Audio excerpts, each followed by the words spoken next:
Hello बच्चे लोग, आज जो टॉपिक हम पढ़ने वाले हैं बहुत इंपॉर्टेंट टॉपिक पढ़ने वाले हैं बच्चे। इसमें से ना बोर्ड एग्जाम हो चाहे तुम्हारे स्कूल के एग्जाम हो 100% 3 नंबर का क्वेश्चन आता ही आता है, इसलिए इसको अच्छे से समझना है। वैसे कोई टफ टॉपिक नहीं, इम्पॉर्टेंट है। हर इम्पॉर्टेंट का मतलब टफ नहीं होता। तुम लोग सबसे जो मिथ है फैला हुआ, वो मिथ ये है कि इम्पॉर्टेंट माने हो गया टफ। अरे टफ नहीं है, बहुत ईजी है, आसान है, कुछ नहीं है।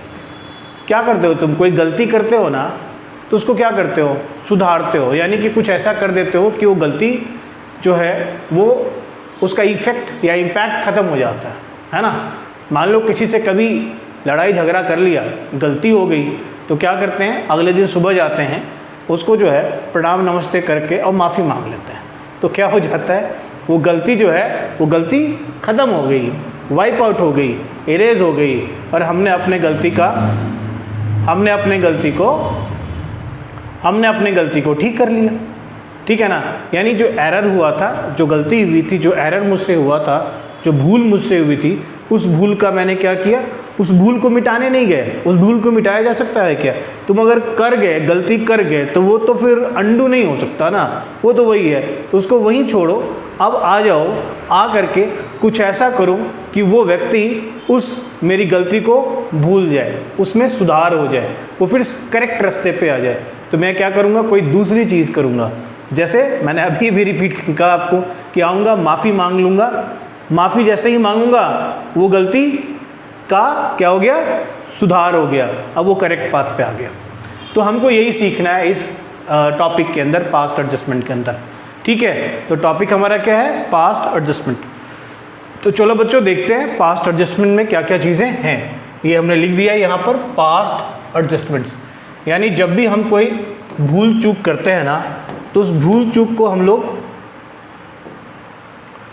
ठीक कर लेते हैं।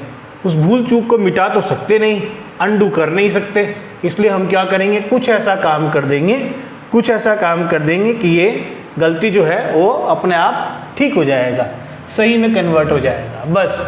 तो यहाँ पर मैंने तुम्हारे लिए कुछ लिखा हुआ है, तुम इसको ध्यान से देखोगे और इसको पढ़ोगे। समटाइम्स अ फ्यू ओमिशंस और errors in the recording of transactions और the preparation of summary statements are found after the final accounts have been prepared and the profits distributed among the partners। तो क्या पता चला कि जब final accounts prepare हो गया, प्रॉफिट्स डिस्ट्रीब्यूट कर दिए, तब जाकर के हमको पता चला कि अरे यार कुछ छोड़ दिया था, कुछ गलती हो गई थी। ठीक, तो the omissions may be in respect of interest on Capitals. क्या क्या गलतियां हो सकती हैं, इंटरेस्ट ऑन कैपिटल देना था, नहीं दिया, इंटरेस्ट ऑन ड्रॉइंग्स लेना था, नहीं लिया, ज़्यादा ले लिया, कम ले लिया, इंटरेस्ट ऑन पार्टनर्स लोन। अब इंटरेस्ट ऑन पार्टनर्स लोन को समझना है क्या होता है। इंटरेस्ट ऑन पार्टनर्स लोन जो होता है वो चार्ज अगेंस्ट प्रॉफिट होता है। इंटरेस्ट ऑन पार्टनर्स लोन क्या होता है, that is a charge against profit. ठीक है, तो जब भी कभी हम, अब क्या हुआ कि हमने इंटरेस्ट ऑन पार्टनर्स लोन को कंसीडर किया ही नहीं, भूल गए देना उसको, और हमने प्रॉफिट डिस्ट्रीब्यूट कर लिया, तो ये एक केस हो सकता है। पार्टनर सैलरी देना था, नहीं दिया, देना किसी को था, दे किसी और को दिया। पार्टनर्स कमीशन और आउटस्टैंडिंग एक्सपेंसेस, ये सब कुछ में गलतियां हो सकती हैं, एरर्स हो सकते हैं, ओमिशंस हो सकते हैं। All these acts of omissions and there में also be some changes in the provision of partnership deed और systems of accounting having impact with retrospective effect. ये भी हो सकता है कि कुछ हमने क्या किया, पार्टनरशिप डीड में कुछ चेंजेस किए जिसका रेट्रोस्पेक्टिव इफेक्ट, यानी कि पीछे के डेट से उसका इफेक्ट हमने लिया है, लेकिन हम तो अपनी अकाउंटिंग खत्म कर चुके। एडजस्टमेंट के केस में हम लोगों ने क्या किया भाई, तो या तो तुम अपनी गलती को क्या करो, वन शॉट में सुधार लो, जो हो गया वो तो भैया अंडू हो नहीं सकता, तो कुछ ऐसा करो कि उसका इफेक्ट ख़त्म हो जाए। यही करोगे ना, तो हाथ पैर जोड़ोगे, प्रणाम करोगे, सॉरी बोलोगे, और अपना काम जो है उस बुराई को जो है, उस वो जो प्रॉब्लम हुई थी, वो जो तुमने कांड किया था, वो कांड का तुम्हारा यहाँ पर जो है थोड़ा सा रिकवरी मिल जाएगा। ठीक है, यानी उस कांड से तुम थोड़े से, मतलब कहते हैं ना, बाउंस बैक हो जाना, तो वो हो जाएगा। तो वैसे ही अकाउंटिंग में हम यहाँ पर पास्ट एडजस्टमेंट में करेंगे, या नहीं तो कई सारी छोटी छोटी गलतियाँ तुमने करी, तो हर छोटी छोटी गलतियों के लिए तुम अपना जो है उसको कवर अलग अलग से भी कर सकते हो। यानी तो सिंगल बड़ा सा गिफ्ट दे करके तुम कर सकते हो। जैसे मैंने अभी बताया था तुमको कि गर्लफ्रेंड से लड़ गए तुम, नाराज़ हो गई, अब क्या करेगा भाई, हैं क्या करेगा? या तो एक बार में मोटा सा कोई गिफ्ट दे दो, डायमंड डूमंड दे करके फ्री हो जाओ, या नहीं तो छोटे छोटे गिफ्ट देते रहो और जो है चीज़ों को सुधार करते रहो। तो ऐसा हो सकता है पास्ट एडजस्टमेंट जब हम करते हैं तो अपनी गलतियों को इस प्रकार सुधारते हैं। तो मैंने इसी कड़ी में एक क्वेश्चन ले लिया था और उस क्वेश्चन को कहा था कि मैं करके तुम लोगों को दिखाता हूँ। ध्यान से देखो, कर तो दिया है मैंने क्वेश्चन, बट मैं तुमको समझा देता हूँ इस क्वेश्चन को मैंने किया कैसे। तो सबसे पहली बात तो ये क्वेश्चन देख लो, Nusrat, Sonu, Himesh are partner sharing profits and losses in the ratio of 5-3-2। The partnership deed provides for charging interest on drawings at the rate 10% per annum. The drawings of Nusrat, Sonu and Himesh during the year ending 31st March 2023 amounted 20, 15 और 10। तो 20, 15 और 10 की जो है ये drawings है। लेकिन यहाँ क्या देख रहे हो बंधु तुम कि जो ड्राइंग्स है ना उसका डेट नहीं दिया हुआ, कोई स्पेसिफिक डेट नहीं दिया हुआ। जब स्पेसिफिक डेट नहीं दिया हुआ हो तो हम इंटरेस्ट ऑन ड्राइंग कैसे निकालते हैं, उस केस में एवरेज पीरियड कैसे लेते हैं। तो go back to interest on drawings वाला टॉपिक, वहाँ पर मैंने आपको बताया हुआ है कि वहाँ पर आप कैसे निकालोगे। अगर डेट नहीं दिया हुआ है तो एवरेज पीरियड 6 महीने लेते हैं। ऐसा माना जाता है कि इवनली जो है ना through out the year evenly amount जो है इवनली जो है वो ड्राइंग हुई होगी। ठीक है, तो मैंने यहाँ पर एक वर्किंग नोट लिया, वर्किंग नोट किया इंटरेस्ट ऑन ड्राइंग्स का। नुसरत, सोनू, हिमेश 3 पार्टनर्स हमने ले लिए बड़े ही आराम से। तो 20,000 का है, 10% है, 6/12 लिया, 1,000 आया। सोनू है 15,000 ड्राइंग्स करी थी इसने, 10% का इंटरेस्ट है, 6 महीने की हमने एवरेज पीरियड ली है तो 750 और हिमेश का भी 500 आ गया। यानी ये इंटरेस्ट ऑन ड्राइंग्स जो है फर्म ने, पार्टनर्स ने फर्म को दी नहीं थी और उससे पहले फर्म के प्रॉफिट का शेयर हो गया था। तो अब जरा profit and loss appropriation account को विजुअलाइज करो। वहाँ क्या तुमको दिख रहा है, profit and loss appropriation credit side में इंटरेस्ट ऑन ड्राइंग्स होता है, ठीक है ना, उसके क्रेडिट साइड में, और उसको जोड़ करके पार्टनर को यहाँ पर लेफ्ट साइड में यानी कि डेबिट साइड में डिस्ट्रीब्यूशन होता है ना। एक क्वेश्चन के थ्रू इसको समझने की कोशिश करते हैं। ये क्वेश्चन देख रहे हो, Nusrat, Sonu, Himesh are partner sharing profits and losses in the ratio of 5-3-2। Partnership deed कहती है कि interest on drawing 10% per annum से होगा। ड्राइंग्स ऑफ नुसरत, सोनू, हिमेश जो है वो 20,000 है, 15,000 है, 10,000 है। हाँ, यहाँ पर डेट ऑफ ड्राइंग्स नहीं दिया हुआ है। दूसरी बात, इसको बगैर इंक्लूड किए हुए यानी इसका बगैर कोई ट्रीटमेंट किए हुए ही प्रॉफिट पार्टनर्स को डिस्ट्रीब्यूट कर दिया गया। अब आप ये देखो,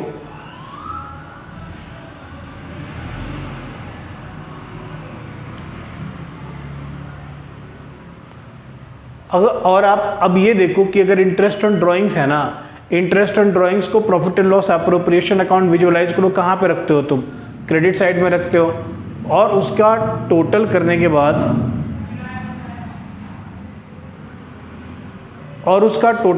बाद तुम क्या करते हो, तो पार्टनर्स को प्रॉफिट शेयर करते हो। देखो अभी अगर तुमको विजुअलाइज नहीं होगा ना प्रॉफिट एंड लॉस एप्रोप्रिएशन की क्रेडिट साइड में इंटरेस्ट ऑन ड्राइंग, तो फिर तुमको सीखना मतलब तुमको सीखने में दिक्कत आएगी। तो जब जो चीज़ तुम सीखते जाते हो ना, इसका मतलब है तुम वो सीख गए, तभी तुम आगे की बातों को अच्छे तरीके से समझ पाओगे। क्योंकि जो ये लिंक है ना थोड़ा सा इसी चैप्टर में, इंटरेस्ट ऑन ड्राइंग कहाँ पर होता है, प्रॉफिट एंड लॉस एप्रोप्रिएशन में, वहाँ से लिंक है। तो वहाँ तुम देखो कि वहाँ क्रेडिट साइड में है। अच्छा, इसका मतलब हो गया कि उसको जोड़ के हमको प्रॉफिट का शेयर मिलता है, लेकिन यहाँ तो हमने वो जोड़ा ही नहीं और प्रॉफिट को शेयर कर दिया। इसका मतलब हमें इसे जोड़ना होगा वहाँ पर। यानी ये जो इंटरेस्ट ऑन ड्राइंग है ना, ये भी हमारा पार्टनर्स का क्या है, प्रॉफिट का हिस्सा है। इसमें से भी पार्टनर्स को प्रॉफिट मिलना चाहिए, यस और नो। तो एक ये डायरेक्शन देखा। दूसरा डायरेक्शन देखो कि तुम पार्टनर्स कैपिटल अकाउंट में इंटरेस्ट ऑन ड्राइंग को कहाँ दिखाते हो, डेबिट साइड में दिखाते हो, ठीक। इसका मतलब ये हो गया कि अगर अभी तक इंटरेस्ट ऑन ड्राइंग इसमें नहीं लिया गया था इस क्वेश्चन के अंदर, तो हमने पहले इंटरेस्ट ऑन ड्राइंग को ले लेना है। यानी firm interest on drawing partner से ले लेगी और फिर उसी इंटरेस्ट ऑन ड्राइंग को एज अ प्रॉफिट शेयर दे देगी, ठीक है ना। यही होगा ना कॉन्सेप्ट। अब चलो, अब इस क्वेश्चन को देखो। तो नुसरत, सोनू और हिमेश का मैंने एक वर्किंग नोट लिया, इंटरेस्ट ऑन ड्राइंग्स निकाला 10% से 6/12। These calculations are very simple. तो हमने निकाल के दिखा दिया 1,750 और 250। See what is most important, the concept is most important. Concept समझ में आ गया तो calculation is nothing to worry about. It's very simple calculations. So we found out what was the interest on drawings due to these partners. अब मैंने क्या किया, एक दूसरा वर्किंग नोट बनाया। मैंने दूसरा वर्किंग नोट बनाया और वो क्या दिखाया मैंने एक ले लिया, छोटा सा पार्टिकुलर्स ले लिया यार, सबके नाम ले लिए, नुसरत, सोनू, हिमेश, और एक पार्टी तो फर्म को बना दिया मैंने कहा यार ये जो इंटरेस्ट ऑन ड्राइंग्स है ना, ये पार्टनर्स तो देंगे तो इनको डेबिट कर दो, क्योंकि इनकी कैपिटल अकाउंट के डेबिट साइड में होता है, इसका मतलब इसके कैपिटल अकाउंट डेबिट होंगे, तो डेबिट कर दो। और ये पैसे सारे इकट्ठा होकर के किसके पास जाते हैं, फर्म के पास जाते हैं। प्रॉफिट एंड लॉस अप्रोप्रिएशन को ध्यान पे करो, क्रेडिट साइड में जाता है और एज अ प्रॉफिट फिर पार्टनर को मिलेगा। तो भाई यहाँ पर आ गया क्रेडिट से फर्म को। अब फर्म के पास जो ये चला गया ना, अब इसका distribution as a profit partners करेंगे, है ना, पार्टनर्स को होगा, तो प्रॉफिट शेयरिंग रेशियो होगा 5:3। तो ये प्रॉफिट शेयरिंग रेशियो में होगा 5:3-2 के रेशियो में होगा। अब मैंने 5:3-2 का रेशियो यहाँ पर कैलकुलेट करके तुमको दिखा दिया कि ये 2250 रुपये थे। इसका जो डिस्ट्रीब्यूशन है वो किस तरीके से डिस्ट्रीब्यूशन होगा प्रॉफिट शेयरिंग रेशियो में, है ना, प्रॉफिट शेयरिंग रेशियो में किस तरीके से इसका डिस्ट्रीब्यूशन होगा। तो नाम हो गया, ये नाम कौन है, ये नुसरत हो गया, और ये सोनू हो गया, और ये हिमेश हो गया, ठीक है। तो NSH में हमने इसको बांट दिया, 1125, 675, 450, यानी ये इनका प्रॉफिट शेयर हो गया। वो जो इंटरेस्ट ऑन ड्राइंग इन्हीं से लिया गया, फर्म को दिया गया, फर्म के पास ये एडिशनल फंड आ गया, ये फंड एज अ प्रॉफिट जो है वो पार्टनर्स को फिर डिस्ट्रीब्यूट हो गया, लेकिन प्रॉफिट शेयरिंग रेशियो में। तो प्रॉफिट शेयरिंग रेशियो 5:3:2 है, हमने बांट दिया, तो पार्टनर्स को क्या हो गया, प्रॉफिट मिला, तो सबके अकाउंट को क्या कर दिया आपने, क्रेडिट कर दिया। और फर्म के पास से तो ये पैसे चले गए, बट गए किस में, पार्टनर में, इसलिए फर्म क्या हो गया, डेबिट हो गया। फर्म का क्रेडिट डेबिट नील हो गया। अब यहाँ पर डेबिट और क्रेडिट के बैलेंसेस को देखो, तुम देखोगे नुसरत में क्रेडिट 125 रुपये ज़्यादा है, तो 125 रुपये का क्रेडिट बैलेंस हो गया। तुम देखोगे सोनू में जो डेबिट है ना 750, वो क्रेडिट से ज़्यादा है, 75 का डेबिट बैलेंस हो गया। ऐसे ही हिमेश में 50 का डेबिट बैलेंस हो गया, 450 क्रेडिट में है और डेबिट में कितना है 500 है, तो 50 का डेबिट बैलेंस हो गया। अब ये तुमने देख लिया। तुम हमेशा ये देखोगे जब भी ये ऐसे क्वेश्चंस करोगे तो उन क्वेश्चंस में हमेशा ये देखोगे कि भैया जो डेबिट है, यानी कि जो डेबिट है और जो क्रेडिट है, तो debit total will be equal to credit total automatically, या credit total will be equal to debit total automatically. If it doesn't happen ना, इसका मतलब तुमने गलत किया है, ठीक। तो यहाँ पर तो सबसे पहली गलती तुमको यहीं पर पता चल जाएगी कि तुमने गलत कहाँ पर किया। अगर तुम्हारा debit total is not equal to credit total और credit total is not equal to debit total, वहीं पे पता चल जाएगा तुमने गलती करी है। अब तुम इसका क्या करो, फाइनली आंसर जो यहाँ पर बोलता है, क्या लिखने को बोलता है, कहता है give necessary adjusting journal entry. तो नेसेसरी एडजस्टिंग जर्नल एंट्री आप एक पास कर दो, ठीक।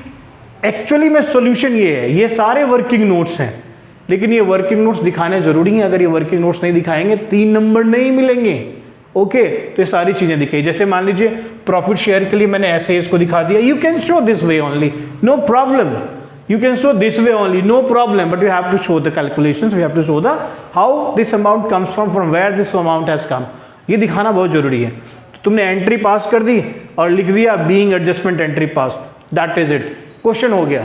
अब तुमको पूरे 3 नंबर मिल जाएंगे। तो बच्चों आज आपने सीख लिया पास्ट एडजस्टमेंट के ऊपर क्वेश्चंस कैसे करेंगे, और सारे क्वेश्चंस भी हम करेंगे आगे बाद में करेंगे, ठीक है। और अगर आपको ये सारा कोर्स आपको लेना हो, खरीदना हो, पढ़ना हो, तो आप क्या करें, प्रेम सर्च डिजिटल एप्लीकेशन डाउनलोड करें, वहाँ से लाइव क्लासेस को ज्वाइन करें, हम आपके साथ रूबरू होएंगे और फिर क्लासेस हम लोग करेंगे और सारी चीज़ें खूब अच्छे से समझदारी से सीखेंगे और बहुत ही सिंपल तरीके से सीखेंगे, आम भाषा में सीखेंगे, ठीक है, आम लैंग्वेज में सीखेंगे, आम तरीके से सीखेंगे। हमारा उद्देश्य क्या है, कॉन्सेप्ट को समझना सीखना है, ठीक है।